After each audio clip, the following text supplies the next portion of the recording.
Je me présente, Rodolphe Connor, directeur de l'APEPS. Créé en août 2008, nous nous sommes spécialisés dans le traitement des problématiques liées à la commercialisation des produits équitables et ou biologiques.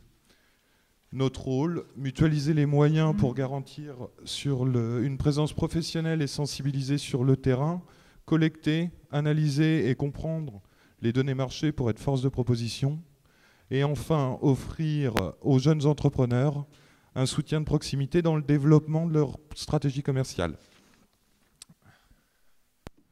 L'organisation de cet événement a été motivée par deux certitudes. La première, le développement du commerce équitable passera par les résolutions de nos problématiques liées à la distribution et à la commercialisation. La seconde, la nécessité d'ouvrir le débat de la commercialisation, de la communication et d'un marketing respectueux de nos valeurs et de nos démarches. Dans un contexte de bouleversement économique et de forte professionnalisation du secteur, ce temps d'échange nous permettra d'aborder les grandes questions liées à la distribution, le développement de l'offre équitable par des entreprises non spécialisées, les problématiques liées à la labellisation, le recul des boutiques indépendantes, les synergies entre le secteur bio et le secteur équitable, et derrière la question du commerce équitable Nord-Nord, ou enfin les stratégies web.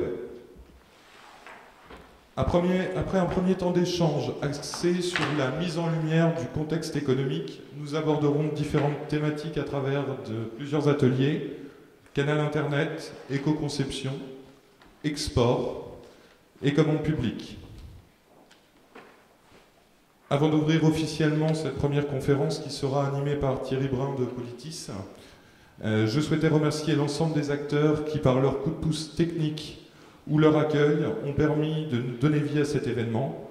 Le réseau Grand Ouest, la ville de Nantes, la Cité des Congrès, nos entreprises partenaires, ainsi que les collectivités qui nous ont soutenus dans le développement du projet de l'APEPS, la région, le Conseil général de Loire-Atlantique et Nantes Métropole. J'espère que vous trouverez autant de plaisir à suivre cette journée que nous en avons eu à l'organiser. Je vous remercie de m'avoir écouté. Je laisse la parole à Thierry Brun. Merci Rodolphe. Effectivement, nous allons ouvrir tout de suite cette conférence. Je vois qu'il est 9h20, donc ça nous laisse à peine une heure pour les intervenants, les 4 intervenants qui sont là, donc intervenir, et éventuellement il y aura peut-être une ou deux questions dans la salle. Alors effectivement, moi, je remercie d'abord l'APEPS d'avoir invité l'hebdomadaire Politis que je représente ici. Je suis donc rédacteur en chef de cet hebdomadaire qui depuis de nombreuses années, depuis de nombreuses années en fait, édite des publications autour des questions du commerce équitable et de l'agriculture biologique. Et c'est en fait très intéressant d'être ici lors de ces rencontres, puisque ça nous permet à nous journalistes de voir un peu plus près. Bon, je suis un peu moins en reportage que d'autres journalistes, donc de voir un peu plus près les questions qui préoccupent les principaux acteurs du commerce équitable aujourd'hui. Alors, le thème de cette conférence d'ouverture est est très important même, puisque c'est des questions que vous savez tous, crise, menaces et opportunités, le ralentissement de la croissance du commerce équitable en France. Alors, évidemment, c'est un secret pour personne que la crise qui s'est déroulée en 2008-2009, la crise financière, a eu un impact énorme sur l'économie mondiale et en France. Et j'imagine que le commerce équitable en subit en quelque sorte les effets. D'ailleurs, les entreprises qui sont présentes ici, ou les associations le diront sans doute. Ça va être l'occasion donc d'aborder cette conférence en plusieurs temps. D'abord, je vais demander aux intervenants de présenter très rapidement leurs activités respectives, et ensuite on passera à des questions autour des menaces, puisqu'on parle de crise, de menaces et d'opportunités. Donc dans un troisième temps, ça sera cette question des opportunités qui sera abordée. Alors, je vois qu'il n'y a qu'une seule femme dans ce débat, donc je vais commencer par lui donner la parole. Qui est Laure Saint-Martin, et Il y a un problème de micro? Ça va. Il faut bien le rapprocher hein, pour que tout le monde puisse entendre. Donc Laure Sarmatin de l'AME, c'est comme ça qu'on... L'AME, l'AME, qui est en fait une jeune association, si j'ai bien compris. Alors, elle n'est pas si jeune que ça, elle date de 2006, elle a été créée à l'initiative de plusieurs marques de mode éthique, dont certaines que vous connaissez sans doute qui ont une bonne notoriété comme Veja, mais aussi Idéo, Tout de Bon, voilà, je ne vais pas toutes les citer, mais il y en avait 6 à l'origine. C'était plutôt un hub d'entrepreneurs. Voilà, on se retrouvait pour échanger des bonnes pratiques.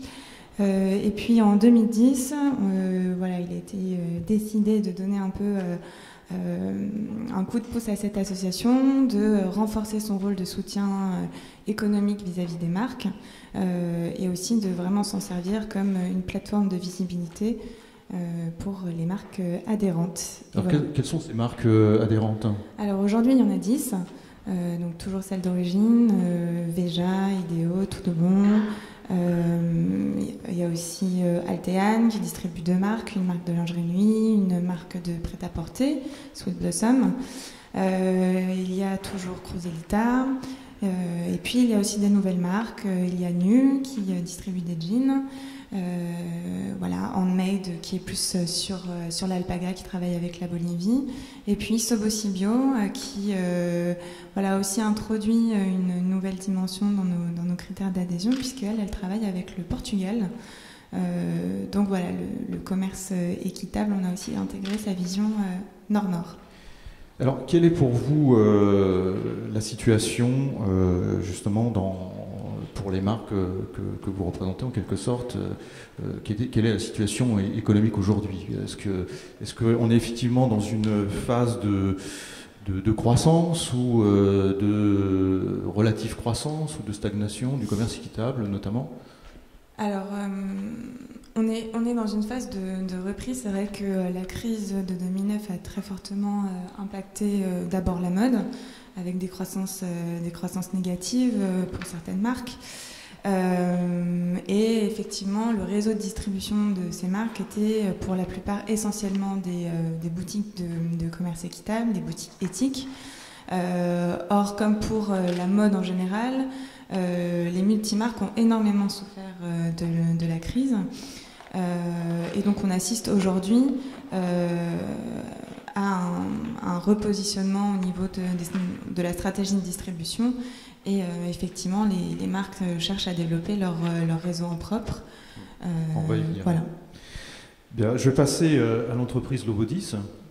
Donc Franck Delalande, qui va nous dire quelques mots justement sur Lobodis, que depuis quelques années maintenant, que Lobodis était une PME, maintenant je ne sais plus où est-ce qu'elle en est, mais vous allez nous dire ça. Et puis vous nous dire aussi votre point de vue sur la situation économique aujourd'hui, quel est l'impact pour une entreprise comme Lobodis. Donc Lobodis existe depuis 1988, il a été labellisé Max Havelaar en 1993, première entreprise labellisée, toute petite entreprise qui s'est montée sans aucun moyen, qui ne lui a pas permis d'émerger très très rapidement, comme d'aucuns qui ont pris le train en marche, il faut bien le dire. Voilà. Aujourd'hui, Lobodis, ça reste une toute petite entreprise, 18 personnes y travaillent, c'est donc à la fois peu de monde par rapport à un chiffre d'affaires qui se situe aux alentours de 10 millions d'euros, ce qui fait regarder les choses avec des grands yeux du côté de certains acteurs du commerce équitable. Dans le café, ça reste extrêmement petit. Oui. Voilà. Donc la crise, bien sûr, on l'a subie comme tout le monde. En même temps, le café, qui est le cœur du métier de Lobodis, et qui est aussi, je crois, le cœur du commerce équitable, demeure une activité tout à fait, qui est plutôt en expansion aujourd'hui, puisque chaque année, en France, le commerce équitable du café monte encore un petit peu. Oui, c'est-à-dire, voilà. Parce que vous avez de nombreux concurrents et vous êtes vraiment un petit pousset Après, c'est le petit pousset, tout à fait, mais c'est autre chose. C'est pas la crise. Ça peut être les conséquences de la crise si on regarde effectivement les préférences de certains consommateurs, mais je crois plutôt que c'est une crise de Lobodis, donc c'est un petit peu différent. On pourra peut-être en reparler, mais bon, c'est peut-être pas tout à fait le sujet du débat. Oui, mais est-ce que c'est dû au contexte de développement du commerce équitable dans le secteur du café, ou est-ce que c'est... parce qu'il faut quand même rappeler que Lobodis, c'est une marque connue, hein, on vous trouve... où on vous trouvait, oui. Mais en tout cas on vous trouve toujours... je vous remercie de dire que c'est une marque connue. Nous on trouve qu'elle n'est pas assez connue, on travaille beaucoup de notre notoriété. Et vous savez qu'il faut beaucoup de moyens pour ça, et que nous avons peu de moyens. Voilà.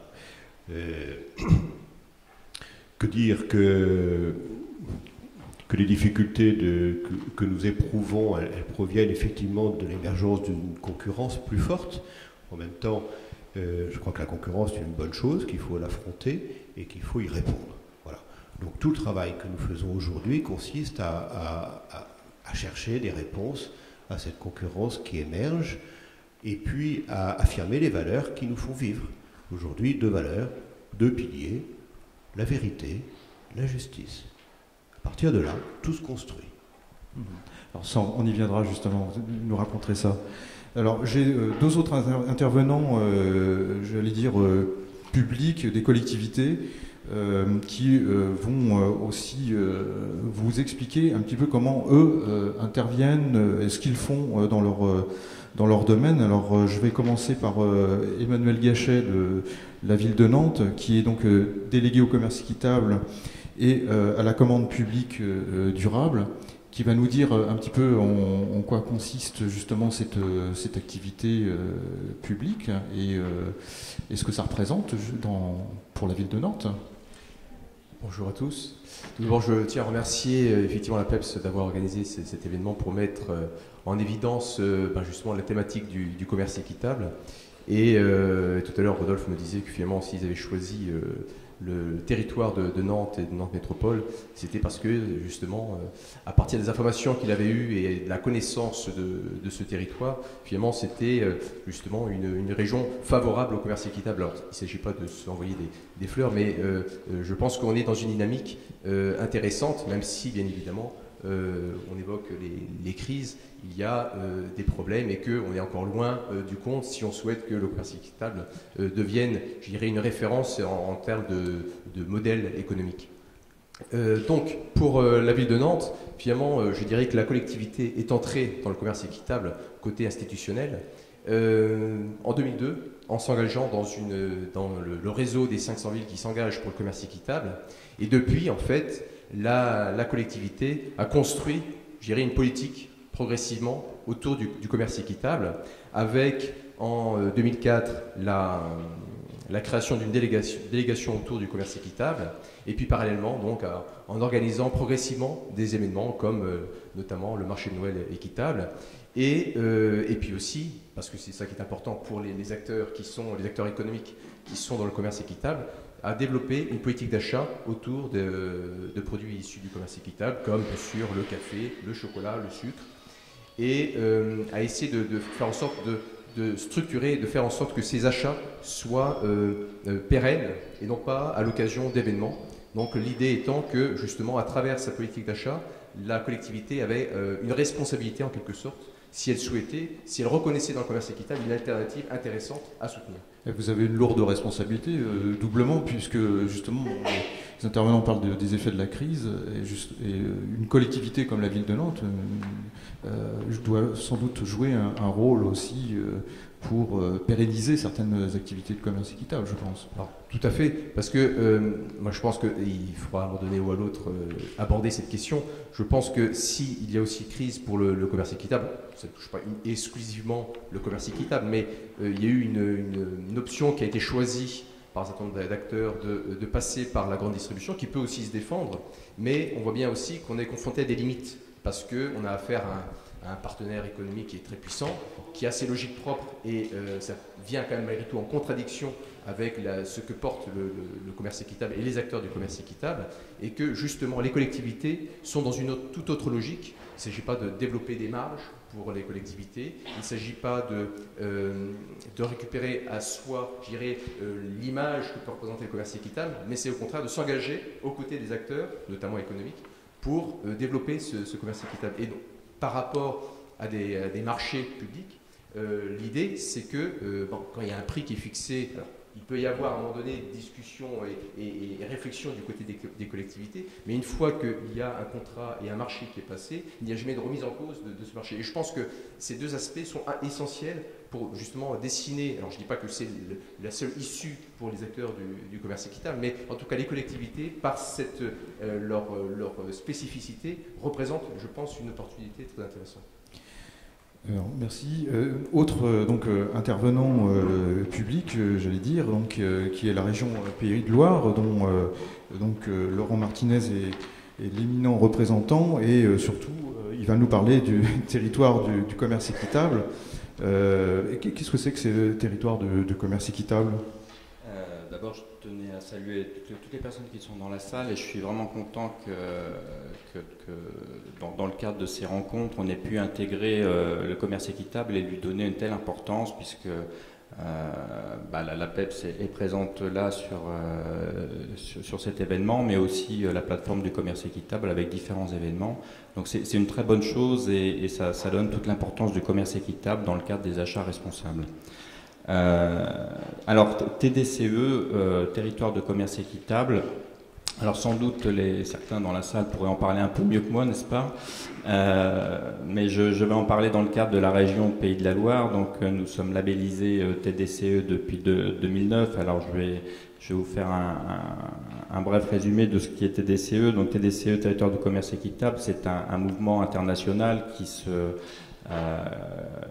est appelé aussi Fair Trade Town, et qui a été décliné en France en donnant une entrée collectivité.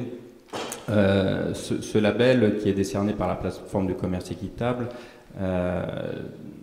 engage la collectivité à répondre à un certain nombre de critères. Donc je vais vous les donner tels qui nous sont diffusés et tels que nous devons les appliquer pour une collectivité. Donc le premier, c'est de voter une délibération et d'acheter des produits issus du commerce équitable. Alors c'est quelque chose qui a été mis en œuvre par la région avant 2009, puisque nous avons commencé par un marché qui est hautement symbolique pour la région, puisque nous avons la compétence lycée. Donc nous avons fait entrer le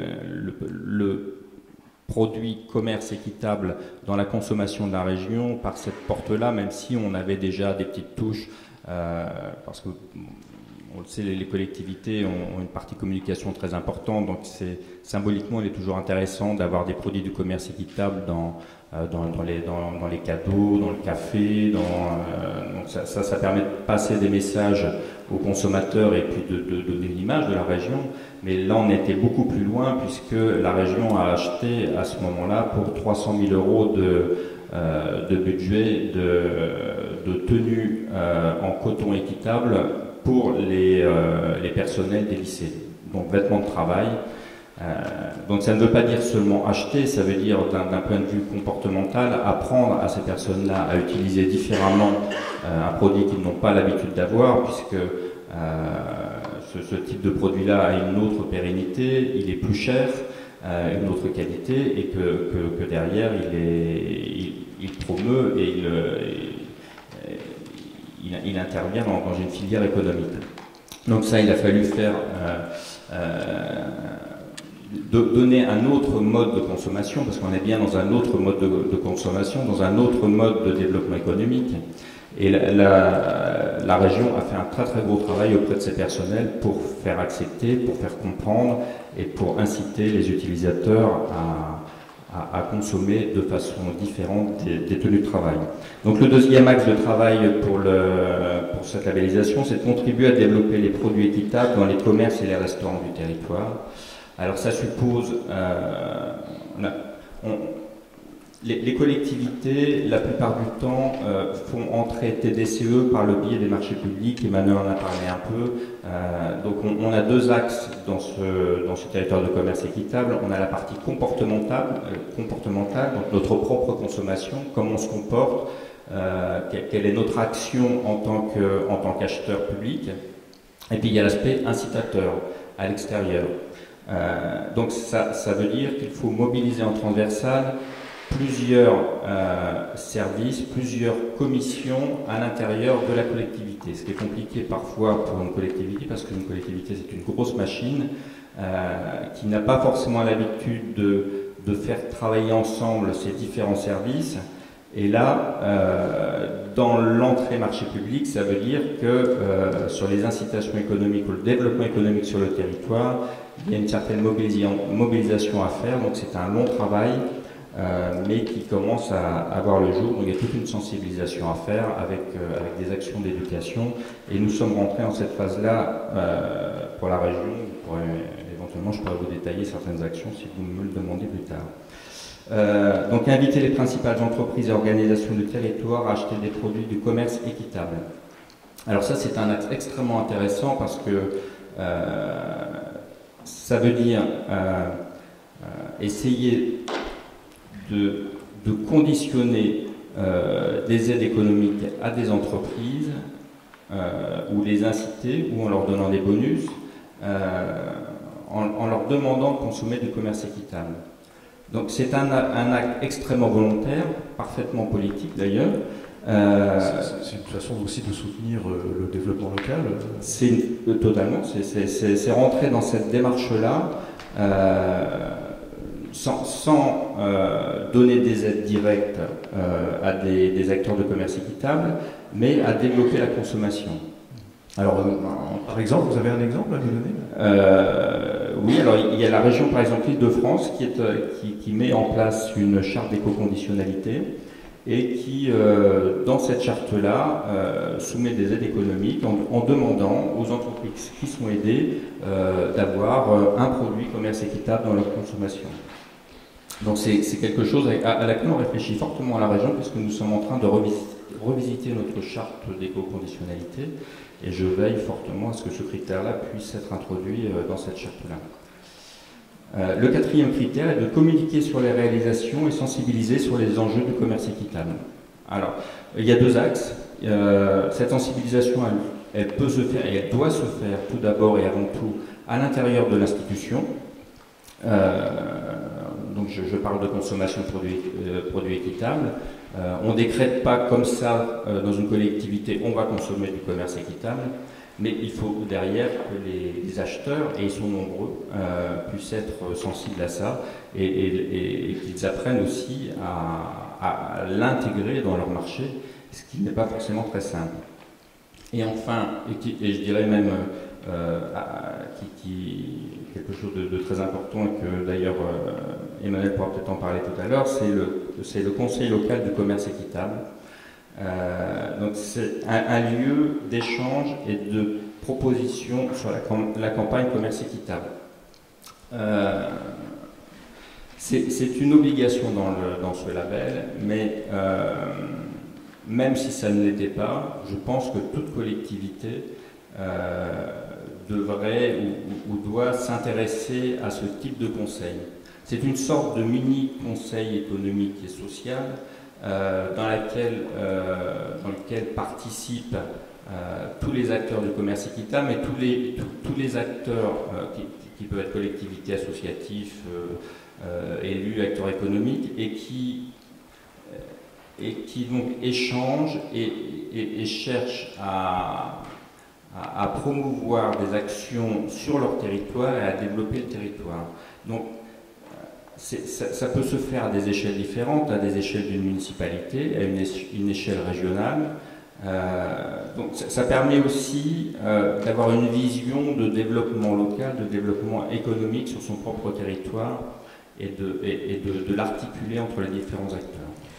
Est-ce qu'on vous fait des reproches, justement, dans le soutien public, justement, à la commande équitable, j'allais dire? Est-ce que on est encore au chapitre des menaces? Donc, je voulais savoir un petit peu comment les difficultés que vous pouvez rencontrer, justement, pour faciliter ce développement local. Alors, je vais peut-être vous étonner, mais en fait, les acteurs du commerce équitable sont peu demandeurs de soutien public. On a, sur une échelle régionale, on est souvent nous-mêmes demandeurs auprès des acteurs de dire quels sont vos besoins. Avis aux amateurs? Oui, tout à fait, avis aux amateurs. C'est une bonne nouvelle, d'une certaine manière. Mais est-ce que c'est par manque d'activité, d'entreprise, d'acteurs dans la région, dans certains secteurs, je sais pas, alimentaires, etc. Par exemple, la restauration scolaire peut-être pour la ville de Nantes, ou est-ce que c'est lié à autre chose? Alors, il y a deux aspects, il y a le soutien économique et l'aspect marché public. Oui. L'aspect marché public, comme chacun peut le savoir ou ne pas le savoir d'ailleurs, pour une entreprise, ça peut être très compliqué de répondre à un marché public. Oui, je vois Rodolphe qui fait signe de la tête. Oui, ça peut être très compliqué parce qu'il y a des contraintes assez importantes. D'abord, il faut assurer des volumes. Ça demande derrière un suivi, une régularité en termes de service à la collectivité. Donc ça peut être compliqué pour une petite structure. Donc ça, c'est l'aspect logistique, mais il y a aussi l'aspect administratif. Et puis le soutien économique, donc on a des dispositifs à la région pour répondre à des appels à projets et on a peu de demandes. Alors, est-ce que vous avez une question à poser? On va faire une petite pause pour les intervenants. Ah voilà, alors, monsieur, allez-y. Oui, monsieur, il y a un micro, si vous voulez bien.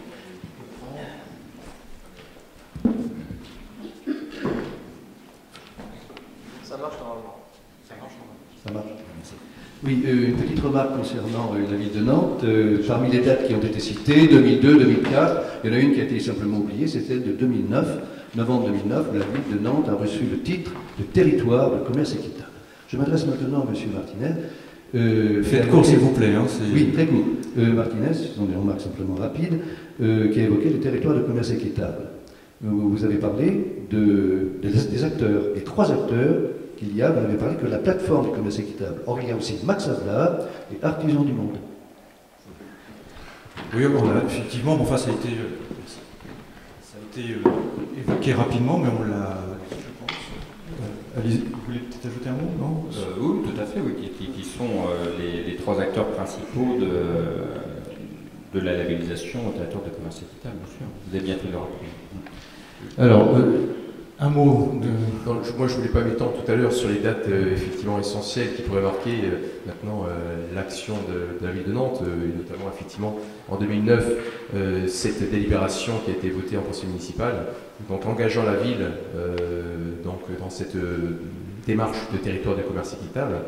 Et bon, justement, par rapport à cette question-là, parce que Laurent Martinez l'a évoqué, l'un des volets intéressants, me semble-t-il, pour notamment les collectivités, c'est l'action en direction des entreprises.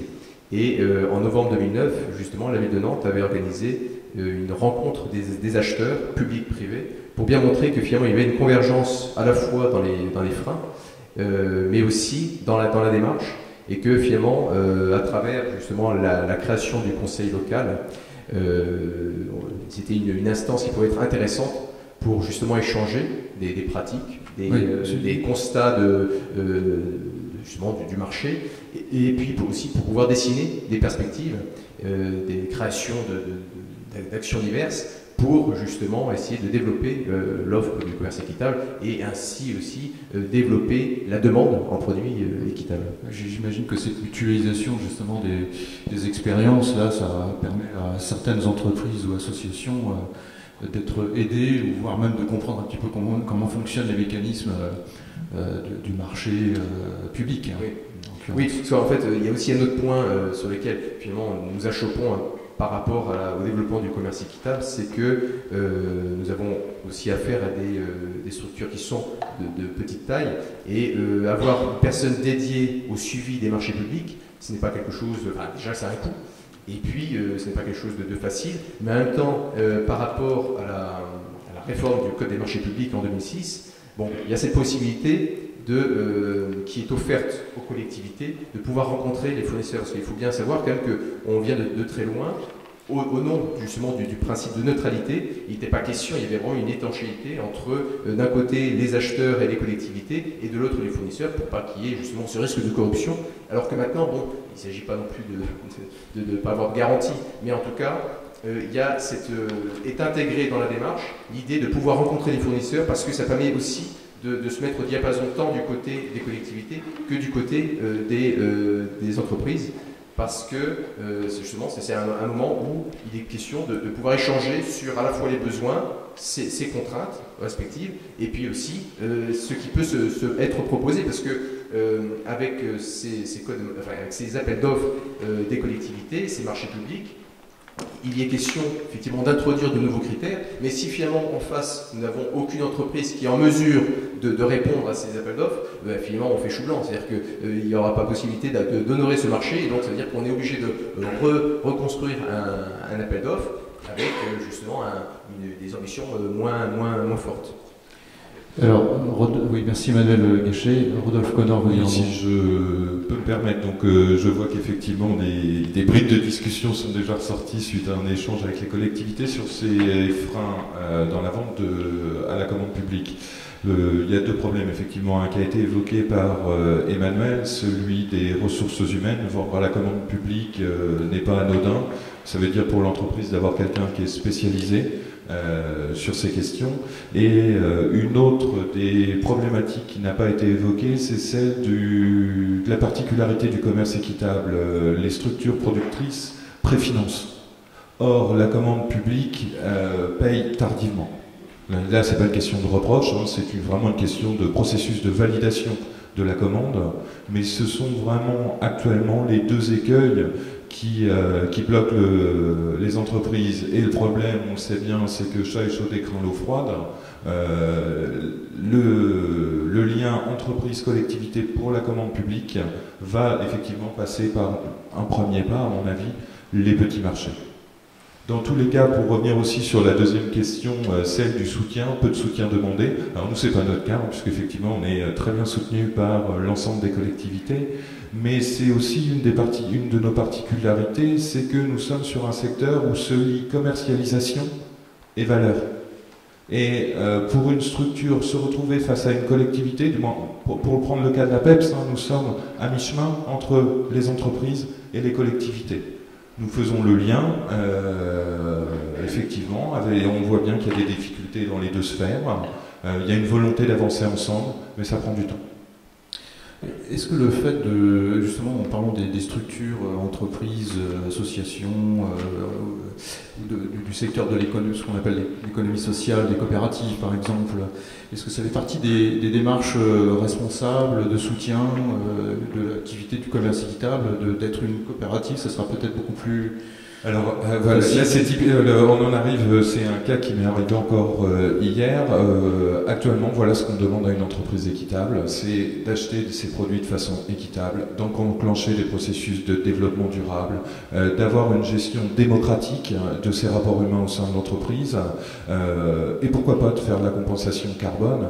Tout ça sont des bonnes choses, hein, il n'y a aucun doute, mais donnez-nous le temps.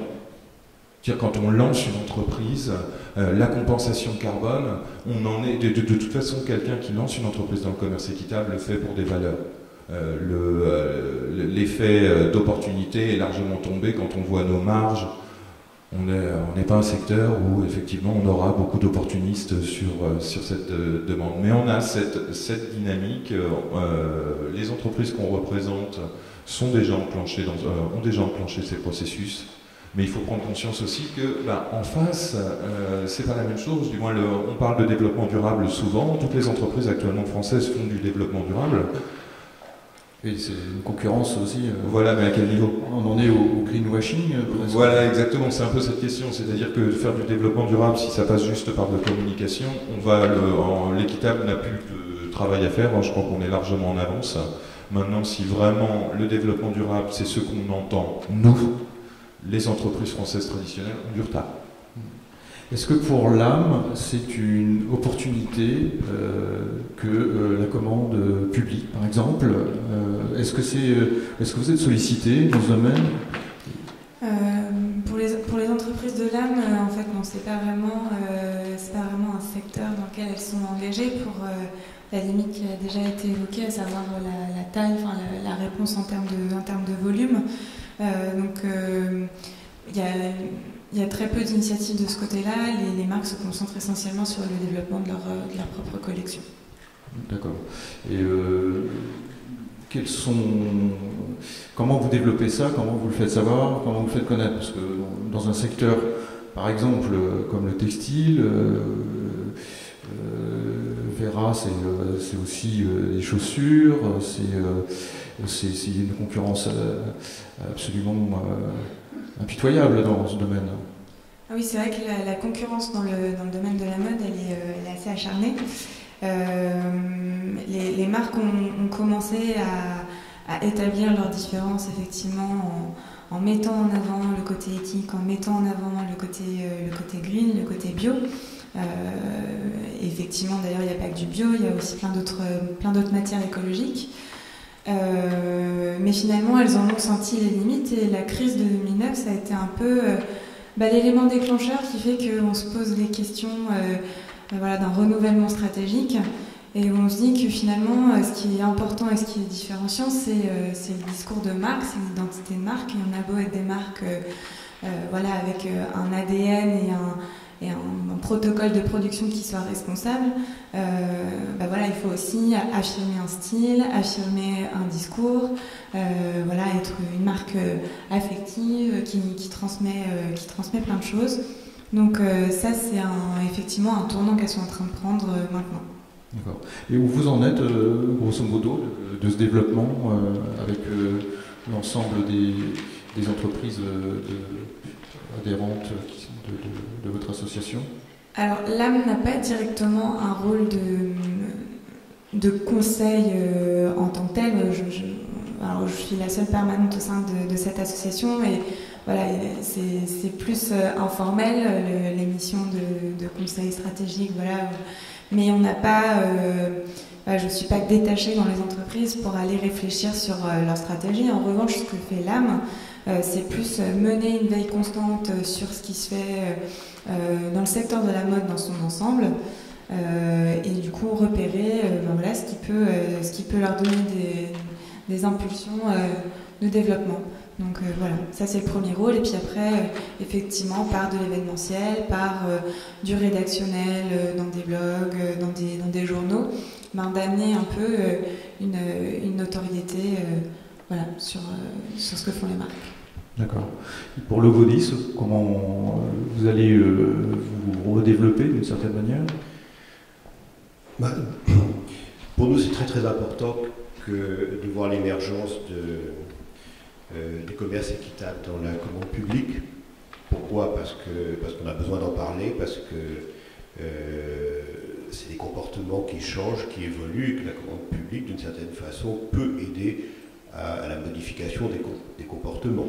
J'observe simplement que c'est lent, que le commerce équitable, ça date des années 70, avec l'abbé Pierre, avec Artisans du Monde, monsieur l'a rappelé, je crois que c'est très important. Oui, après, il y a eu des associations qui se sont battues pendant des années. Max Havelaar est arrivé en France en 1993, s'est battu, n'a pas marché pendant assez longtemps, ça a été compliqué.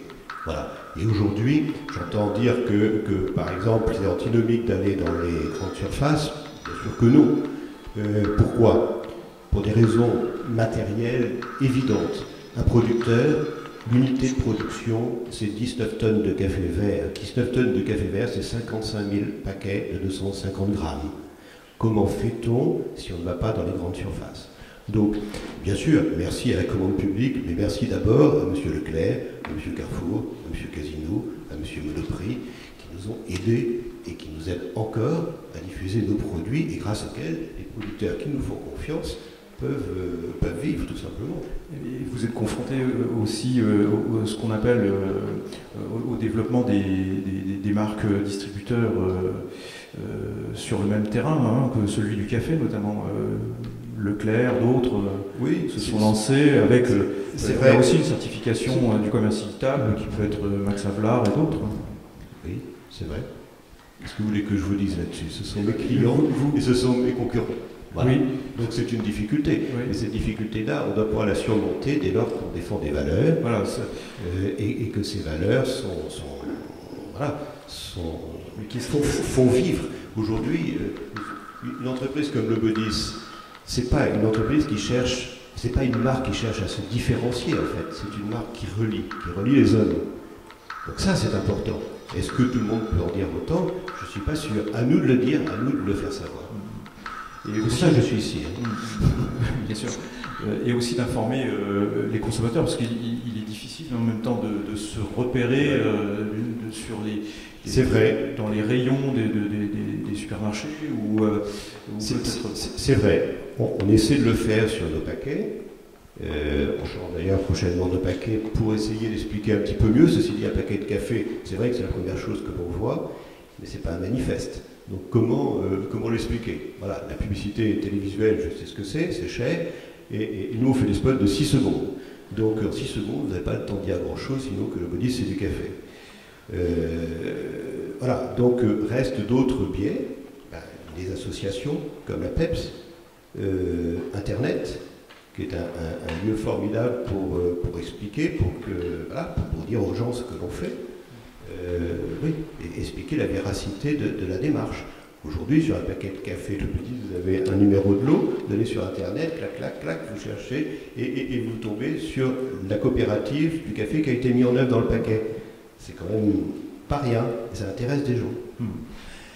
D'ailleurs, vous êtes toujours sous statut SA, SARL? Oui. Oui, c'est ça.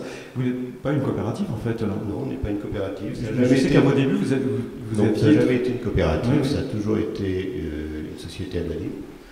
Et pourquoi? Ça a été conçu comme ça par le fondateur de Le Bodis. Il fallait trouver les moyens de monter Le Bodis, ça a été trouvé comme ça. Après, on peut toujours parler des vertus, comme disait le fondateur de Le Bodis, dans le fond, ce qui compte, ce sont les personnes. Est-ce qu'elles sont vertueuses ou est-ce qu'elles ne le sont pas? Des personnes non vertueuses dans une coopérative, ça fait une coopérative non vertueuse, vicieuse. C'est pareil dans une SA. Voilà. Donc je ne vois pas tellement le débat de ce point de vue. D'accord. Et en ce qui concerne la commande publique, comment vous vous adressez auprès des collectivités? Pour moi, je ne suis pas directement concerné par la commande publique. Bon. Est-ce qu'il y a-t-il une question dans la salle avant de développer notre troisième partie? Il est déjà 10 heures, il nous reste une vingtaine de minutes. Je reconnais cette personne.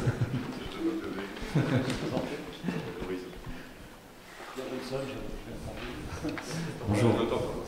Pierre Johnson, au commerce équitable depuis une quinzaine d'années. Je voulais juste réagir à monsieur, par rapport à j'ai entendu tout à l'heure, le commerce équitable, le café c'est le cœur du commerce équitable. Bon. Non, j'ai dit que Le Bodis, le cœur de Le Bodis c'était le café. Ah pardon, excusez-moi, voilà. J'ai mal compris. D'accord, parce que j'ai travaillé 3 ans avec des coopératives de producteurs au Mexique, c'était très intéressant comme expérience, mais je me réjouis de voir qu'il y a d'autres secteurs qui se développent dans le commerce équitable. Alors le textile c'est un peu compliqué puisque le terme équitable n'est pas revendiqué par le secteur, bien que vous ayez pleinement votre place ici, mais disons pour le consommateur il préfère parler de mode éthique, donc on voit bien cette tension entre le côté le côté de devoir affirmer une marque, des tendances, etc., qui est un peu en tension avec ce que dit monsieur Le Bodis, qui est, notre marque c'est nos valeurs, mais pas en avant notre marque. Donc on a 2 approches du développement un peu différentes, un qui est faire reconnaître les marques, etc., et l'autre affirmer les valeurs. Donc bon, et c'est pas toujours facile, hein, parce qu'il y a des secteurs effectivement où c'est la marque, etc., qui fait la consommation. Voilà. Alors il faut rappeler qu'il y a un tas de secteurs qui se développent comme la mode, il y a aussi d'autres secteurs alimentaires comme le chocolat qui en Angleterre a dépassé, disons que le chiffre d'affaires des ventes de chocolat équitable en Angleterre dépasse tout le chiffre d'affaires du commerce équitable en France.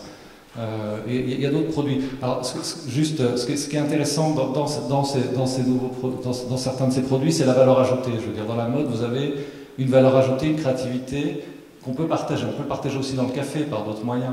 Mais ce qui est intéressant aujourd'hui, c'est de ne pas rester dans la matière première, de ne pas dire le commerce équitable c'est le prix. On donne un prix pour des producteurs. Ce qui est intéressant, c'est un partenariat et les aider à se développer au-delà de simplement être des producteurs. Il faut qu'ils soient co-créateurs de valeurs, que ce soit de valeurs design, que ce soit de valeurs biodiversité, par les accords sur la biodiversité. Est-ce que tu as une question, voilà. Pierre? Non, mais j'aimerais bien qu'on parle voilà, de cette question de comment finalement on veut développer économiquement le commerce équitable, mais c'est-à-dire que comment on crée plus de valeur dans le commerce équitable. Il faut voir qu'en France on est loin derrière l'Angleterre par exemple. Alors qui veut répondre en premier? Rodolphe. Moi, je veux juste revenir effectivement sur cette question. La première chose, c'est on parle de la mode, on parle des produits issus de matières premières directement. On a aussi le jeu qui est présent ici fortement, jeux et jouets, deux entreprises. On a plus que ça, c'est-à-dire que derrière le développement du commerce équitable, intrinsèquement, il y a un mouvement qui prend naissance. Il y a aussi la question de la communication. Parce que quand on parle de produits équitables, là je fais part juste de mon retour terrain. La première chose, c'est qu'on est vraiment dans une démarche culpabilisante au niveau du consommateur. C'est la différence entre le bio et l'équitable. Le bio, on est en train de vendre du bien-être. L'équitable, on vend une démarche qui est certes vertueuse, mais là, pour un exemple en situation de crise qu'on a connue en 2009, sur des marchés, le retour, ça a été je veux bien acheter des produits équitables, mais pour moi, mon salaire, comment il est équitable? C'est ce qu'on connaît aussi d'une partie de la population française où la question mérite d'être posée. Et je pense que l'âme va aussi dans ce sens-là, de dire pourquoi il y a certes un discours de marque nécessaire, mais la mode équitable a été marquée pendant un petit moment. On a utilisé la notion de mode équitable et ce retour vers le cœur de marque. Je pense que d'ailleurs Idéo, que tu connais très bien, s'est éloigné, on n'a même pas d'ailleurs choisi une certification du commerce équitable et est toujours resté justement en marge tout en ayant une action, je dis bien attention, je ne dis pas qu'ils ne font pas de commerce équitable, au contraire, ils font même des actions de commerce équitable, mais ce n'est pas l'essentiel. Oui, alors il y a plusieurs choses à dire à propos de tout ce qu'on vient de partager. Donc, premièrement, je reviendrai sur l'aspect éthique et pourquoi plus une dénomination de mode éthique qu'une dénomination de mode équitable. Tout simplement parce que les deux coexistent et l'un englobe l'autre. Dans la mode éthique, vous avez des démarches de recyclage, des démarches très locales. Il y a les filles de Deux filles en fil qui sont dans la région de Cholet. Elles sont dans la revalorisation de matière. Donc ça, c'est une première chose. La mode éthique, effectivement, c'est plus vaste que la mode équitable. C'est pas une terminologie qui a non plus disparu. Tudo Bom se revendique encore de la mode équitable. Sa baseline, c'est mode équitable made in Brazil. Donc voilà, ça c'est une première chose. Deuxièmement, sur le fait que la mode, c'est vrai, c'est un achat plaisir. Donc effectivement, le discours culpabilisant de l'éthique passe moins bien. Ceci dit, ça ne veut pas dire qu'il n'existe pas et que les marques ne communiquent pas dessus. Elles ne le mettent pas forcément en avant dans leur stratégie de communication vers l'extérieur, vers la presse. Ceci dit, c'est quand même des choses qu'elles mettent à disposition. Vous avez Veja qui a complètement renouvelé son site et qui a une partie consacrée au projet, et on atteint rarement un aussi grand degré de précision dans la façon de raconter le projet. Ça va jusqu'au niveau des salaires, ça va au Brésil, et puis ça englobe toute la filière. Il y a des vidéos, c'est extrêmement didactique. Donc l'information, elle est disponible pour le consommateur qui a envie de savoir ce qu'il y a derrière. Et après, sur le produit, effectivement, il y a, ou sur la boîte, il y a des petites touches qui font que, le consommateur peut choisir d'aller voir s'il y a de l'information derrière. Et voilà, un autre détail, vous parliez du code qui permet de savoir quelle est la coopérative qui a travaillé pour produire ce café. Chez Tudo Bom, il y a le nom de la couturière. Donc là aussi, c'est recréer le lien entre le producteur et puis le consommateur. Donc la dimension éthique, certes, elle n'est pas affichée constamment parce que ce qui prime, c'est la créativité. Vous parliez de valeur ajoutée. C'est vrai que la création dans la marque, elle est très très importante. Mais le côté éthique existe vraiment et on communique dessus. Et la dernière chose que je voudrais ajouter sur le fait qu'il faut dépasser le stade de la matière première, C'est quand même très compliqué pour une marque d'être dans la créativité pure. Dire la contrainte de la matière première, elle est quand même là. Et effectivement, ça peut empêcher un certain niveau de créativité à un certain niveau, voilà, selon effectivement le stade de développement du côté de la production et de l'approvisionnement. Donc voilà. D'accord. Un mot, oui. Bon, moi je voulais réagir sur ce que monsieur a dit tout à l'heure. Effectivement, je pense que l'un des enjeux pour le commerce équitable, c'est de permettre aux producteurs de pouvoir intégrer une partie de la valeur ajoutée. Et je voudrais prendre comme exemple l'initiative de la région Bretagne pour la construction d'une filière de coton avec un partenariat avec des producteurs de coton de l'Afrique de l'Ouest. Et là, c'est intéressant parce qu'on voit qu'on mixte à la fois des acteurs au sud, donc des producteurs de coton, avec l'idée qu'à travers la prime, ils puissent justement mettre en place, construire des unités de transformation de ce coton, mais qu'en attendant, pour le moment en tout cas, il y a le TDV qui file le coton donc à Laval, qu'il y a donc des entreprises comme Armorlux qui va au bout du compte produire avec ce coton, enfin plutôt vendre ces textiles, et puis en étape précédente, il y a la confection en Tunisie. Alors, c'est pas, tout encore une fois n'est pas idéal, mais c'est intéressant comme démarche, et là on retrouve encore une fois le rôle des collectivités qui peuvent impulser justement une nouvelle dynamique, parce que comme monsieur dit que finalement, ces interlocuteurs pour le moment et la grande distribution contribuent à populariser ces produits, là je le reconnais tout à fait, puisque au jour d'aujourd'hui, la grande distribution représente 90% de la distribution. Donc inévitablement, c'est un point qu'on ne peut pas faire. Il faut bien voir qu'il y avait des urgences à l'origine, aux origines, et que ces urgences-là, seule la grande surface a pu y répondre. Oui, voilà. Je pense qu'aujourd'hui, maintenant, il ne faut pas opposer les choses, il ne faut pas toujours raisonner dialectiquement. Ça serait intéressant de voir plutôt ce qui se complète. Oui, c'est très important, les actions qui sont menées. Pourquoi? Parce que les comportements peuvent évoluer, changer, ça devient quelque chose de naturel. Enfin,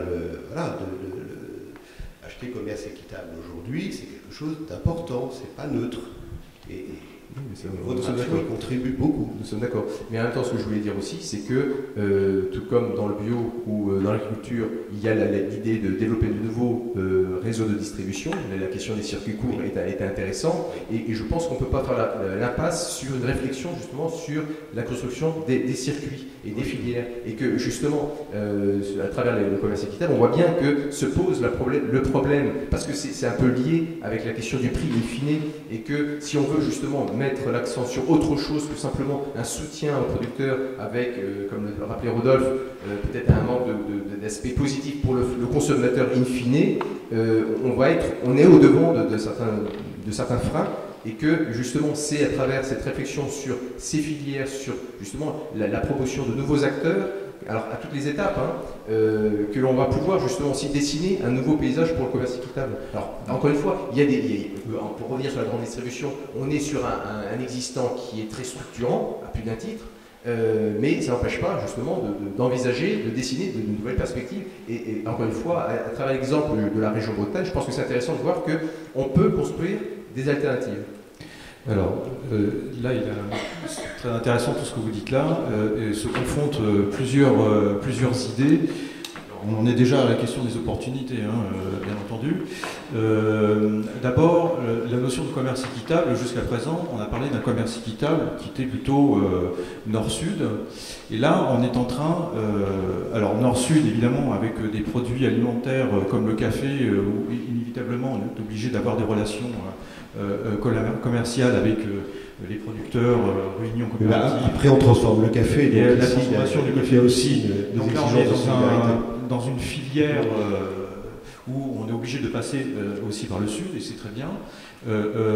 Et on est aussi dans une démarche de commande publique qui cherche aussi à se tourner vers un développement économique local.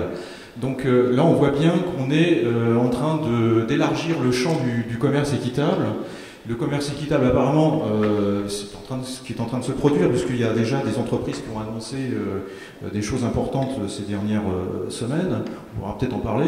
On est en train de passer à des notions de circuit court, de commerce équitable dit nord-nord, c'est-à-dire développement local, dit de proximité, etc., qui tient compte aussi des préoccupations environnementales, ces notions très importantes, l'agriculture biologique, etc.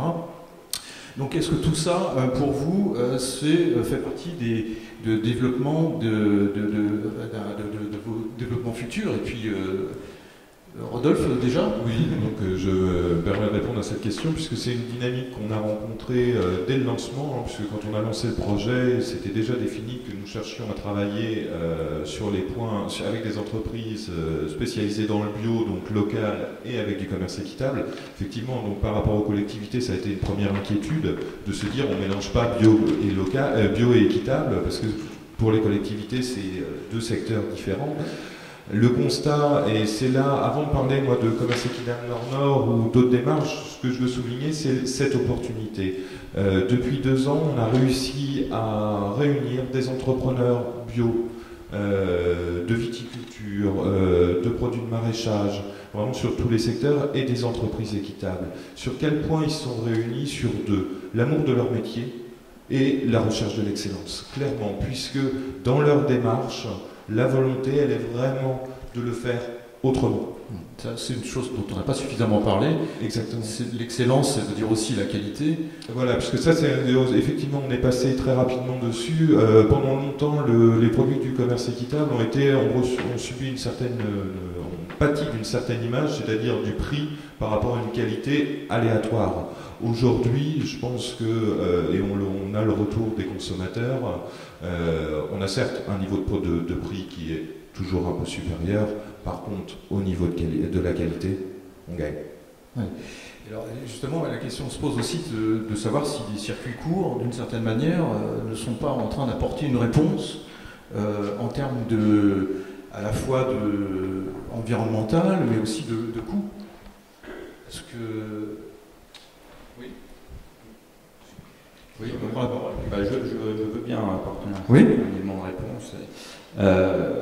Alors, tout d'abord, sur le débat qu'on vient d'entamer sur l'aspect nord-nord, nord-sud, moi, c'est quelque chose auquel je suis assez confronté quand je parle du commerce équitable, quand je parle de l'engagement de la région en direction du commerce équitable, c'est que souvent on me dit oui d'accord, c'est bien, c'est gentil, c'est d'aider les petits producteurs du Sud, mais qu'est-ce qu'on fait pour nos propres producteurs?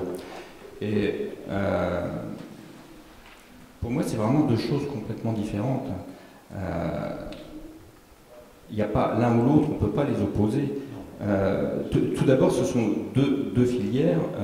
Les produits équitables, c'est vraiment des types de production qu'on ne peut pas trouver sur le territoire français, déjà, d'une part. Et puis le bio, d'abord, d'ailleurs Rodolphe vient de le souligner aussi, c'est que le bio est dans une démarche de bien-être au départ, mais pas forcément équitable du tout. D'ailleurs, on s'en aperçoit, on parle de la grande distribution aujourd'hui, et de voir la façon dont le bio est introduit dans la grande distribution, avec sur les mêmes règles de négociation ou d'intégration dans les rayons que les autres produits. Donc finalement, on peut s'apercevoir que effectivement, il y a peut-être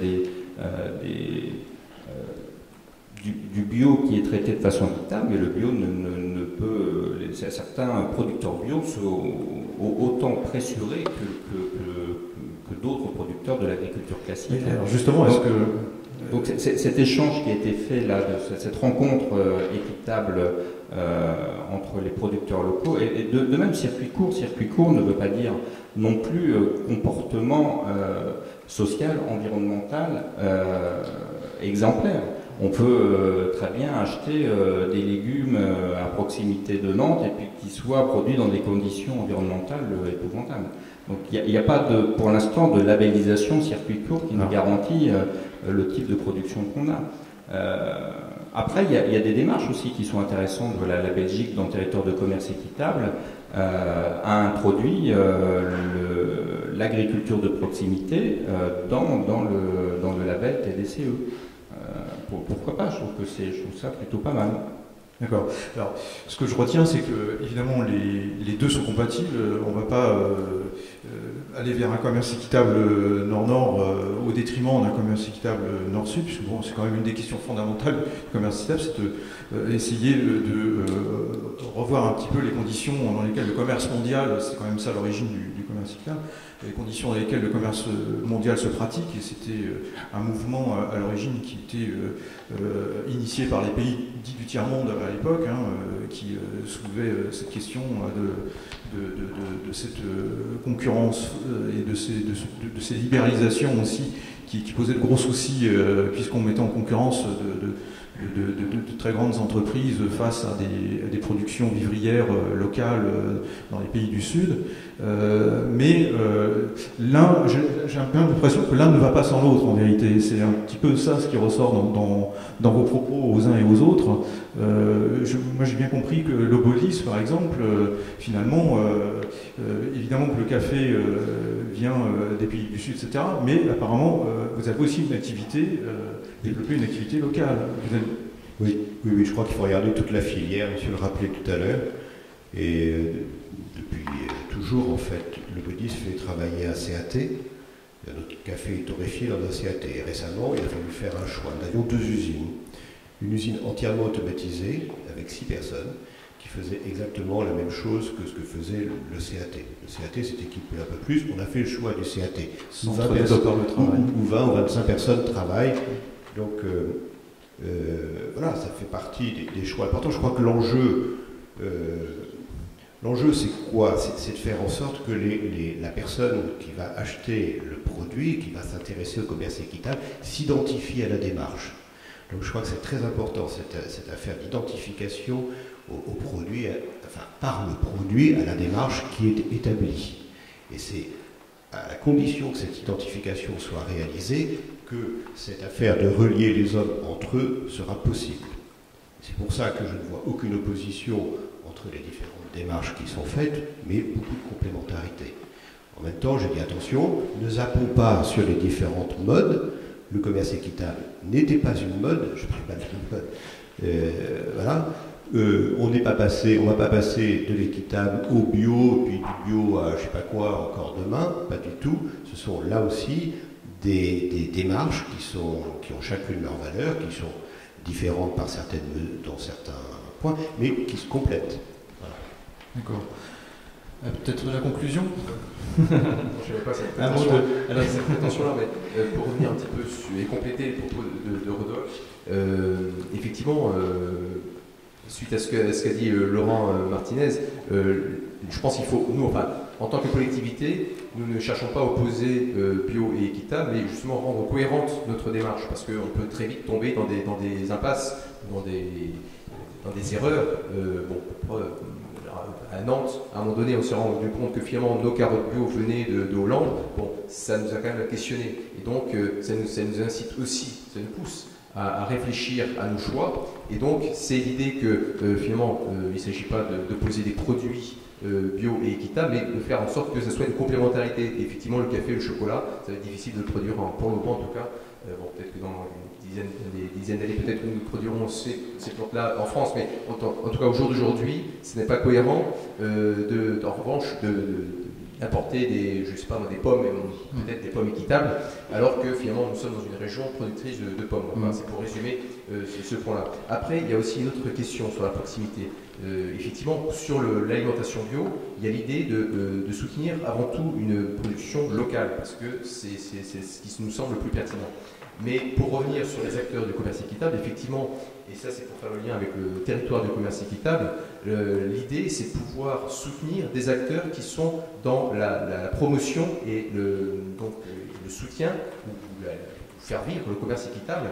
Et effectivement, il faut que du côté des collectivités, nous puissions finalement passer des marchés avec des structures, des fournisseurs qui soient plutôt locaux, plutôt que passer par des plateformes qui sont nationales et qui ne vont pas forcément avoir un impact localement, avec l'idée derrière que justement si on veut que le commerce équitable, à travers l'action des collectivités, ne soit pas simplement qu'un témoignage. Il faut que, justement, on puisse démontrer et soutenir concrètement ces acteurs localement.